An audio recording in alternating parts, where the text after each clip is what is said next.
Thank you, Deputy Speaker.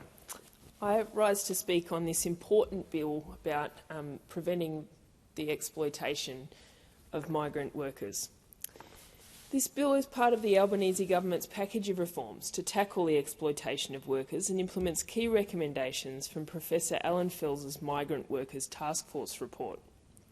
I want to commend the Minister for Workplace Relations and the Ministers for Immigration and Home Affairs and the hard-working public servants in their departments for their work on this bill and bringing this together. Because after a decade of neglect, the Albanese Labor government is cleaning up the mess of the former coalition government. This bill responds to a report that was handed down in 2019. So after the former government was handed a report in 2019, it took them 2 years to introduce a bill that was then not even brought on for debate, let alone put to a vote. And we saw that happen so much in the last parliament. This sums up the attitude of the former government to tackling exploitation. Another example of those opposites sitting on their hands and looking the other way as a crisis worsens. It is obvious that it is only Labor governments that will stand up for workers facing exploitation. Workers like Ramadan, who came to Australia in 2018 and worked in a restaurant. He was promised by his boss that he would be sponsored to get a permanent visa in Australia. He was paid in cash, and amounts were deducted for accommodation and so-called visa fees, and what was left Ramadan sent overseas to his wife and daughters. When the restaurant went through a quiet period in January 2019, Ramadan's boss stopped paying him.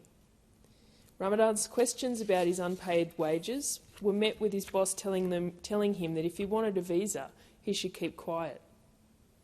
Months passed and Ramadan's family kept asking for money. He asked his boss again.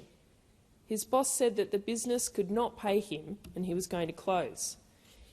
He asked about his visa and he was told that it was with the Department of Immigration. He contacted the department, but however found out that no application had ever been lodged. This is another example of an exploited worker. Another example of an exploited worker, as reported by The Guardian, is a person who goes by the pseudonym Esther. Esther came to Australia to study business and was also a qualified chef. Using her qualification, she found work quickly working in a Korean restaurant in Sydney to support herself through her studies. Her student visa mandated that she work no more than 40 hours a fortnight, but her boss forced her to work more than 40 hours and threatened to sack her if she did not comply. Esther's boss also told her that if she left, she would not be able to get any other job as he would tell other employers not to hire her. The award that Esther was working under mandated a minimum pay of $23.64 an hour. However, she was only paid $15 an hour. She had no ability to raise these issues with anyone, under the threat of losing her job, not finding other employment, and being reported for working more than her visa allowed. She said working conditions were oppressive. Staff were shouted at and abused, told they were hopeless, and constantly threatened they would be dismissed for working too slowly. Esther said she and other workers were abused regularly and kept in a climate of fear.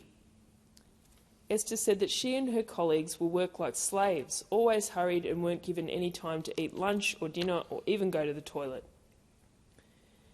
Esther was kept in a constant state of fear and tiredness from being overworked without adequate breaks. She said that these conditions caused her to stop eating. She lost significant amounts of weight and couldn't sleep for the stress. Another example is that of Joe, who was also reported in The Guardian, that he was regularly exploited in a series of jobs across Sydney and was sacked when he spoke up.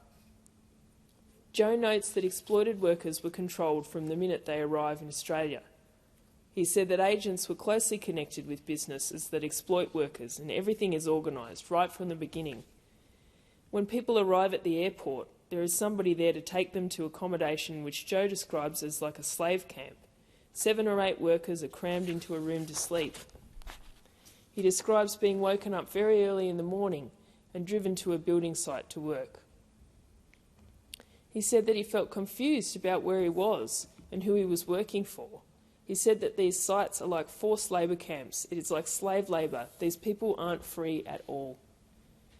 Joe noted that in some cases, migrant workers have their passports taken from them. They are not given employment contracts and there is no agreement on conditions or rates of pay. They face exorbitant deductions from the money that they are paid for rent, food or other expenses. Joe also spoke about other workers, particularly students studying in Australia who find jobs through the Korean local media, where jobs are advertised in Korean without any reference to award rates or conditions. Some openly advertise pay rates as low as $12 an hour. He says workers are often kept in bleak conditions, crowded into already overfull houses, especially in the Sydney suburbs of Strathfield and Lidcombe. Joe said that these rooms are so small, exploited workers cannot even stretch their legs. He said animals should not be kept like this, let alone people. This bill will implement reforms to ensure that workers are treated better than this. Part 1 of the bill amends the Migration Act to add new criminal and civil offences concerning coercing people to work in breach of their visa conditions or using their visa status to exploit workers. The penalty will be up to 2 years in prison or 360 penalty units. This is an important deterrent to employers who think about exploiting workers due to visa conditions. Part 2 of the bill amends the Migration Act to prohibit employers and individuals from hiring future workers on temporary visas. New prohibition notices will enable the Minister to declare employers and individuals to be prohibited from hiring new workers on temporary visas for a period of time. Employers and individuals will be subject to these discretionary prohibition notices when they are found to have breached migration and employment law. Triggers for prohibition will include court orders and non-compliance with employment and migration law. This is an important step in protecting workers, filling the gap in legislation so that employers who have been sanctioned under the Migration Act can be prevented from hiring more international students or backpackers. Part 3 of the bill amends the Migration Act to increase penalties for work-related breaches to align with the maximum penalties available under the Migration Act. Specifically, the penalties will increase from 60 units to 240 units. Part 4 of the bill amends the Migration Act to introduce enforceable undertakings for work-related breaches. The Fair Work Ombudsman already successfully uses enforceable undertakings as a tool to promote compliance with the Fair Work Act in other areas. This amendment will ensure that migrant workers can also be protected by this tool, and this reform will be implemented by the Australian Border Force. Part 5 of the bill amends the Act to make work-related offences and provisions subject to compliance notices. A compliance notice is a formal notice to employers who breach relevant Migration Act and migration regulation rules. Compliance notices are already successfully used to promote compliance with the Fair Work Act and will work to protect migrant workers as well. This reform will also be implemented by the Australian Border Force. Part 6 of the bill will amend the Act to allow exploitation of a worker to be considered as a potential mitigating factor when a visa cancellation is under consideration. This will send an important message to migrants on temporary visas who are worried to speak up that their visa will not be cancelled if they are being exploited. This bill is supported by many groups, including the Australian Council of Trade Unions, the Migrant Justice Institute, the Human Rights Law Centre, the Grattan Institute, as well as the Australian Fresh Produce Alliance, the peak body for the horticultural sector, a sector which employs thousands of migrant workers. This bill adds to the Albanese government's broad reform agenda to the migration and visa system. Reforms such as this government slashing the visa backlog that we inherited from our predecessors. Less than 600,000 visa applications are currently being processed, down from just under 1 million when we came to government after we invested in our public service by adding 500 more staff to address this backlog. Temporary skills shortage visas for health and education workers are being assessed and finalised in days rather than months, like they were under those opposite. We increased the temporary skilled migration income threshold to $70,000. the first increase since the last Labor government in 2013. And finally, we have abolished the AAT after those opposite politicised the institution. These reforms have allowed for more skilled migrants to come to Australia and increase our economic productivity. This bill and our wider reforms are making our economy fairer and reducing the amount of exploitation in the workforce.